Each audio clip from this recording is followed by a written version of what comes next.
Thailand బ్యాంకాక్లోని నిఖాంతి golf క్లబ్లో హెచ్పీజీఎల్ season 4 ఘనంగా జరిగింది. ఈ పోటీలో మొదటి మహిళా జట్టు సమ ఏంజెల్స్ గెలుపొందింది. గోల్ఫ్ పోటీల్లో సమ ఏంజెల్స్ జట్టు అద్భుతమైన నైపుణ్యం ప్రదర్శించింది. జట్టు యజమానులు సరోజ గడ్డం, మాధవి ఉప్పలపాటి కప్పును కైవసం చేసుకున్నారు.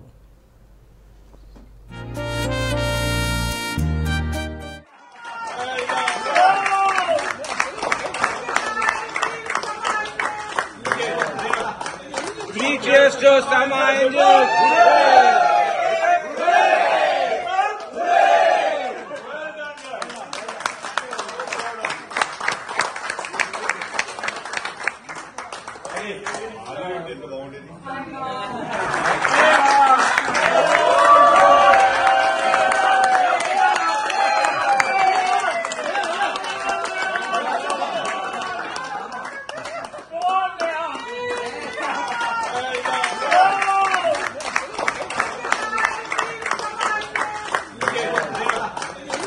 Cheers to Sama Angels!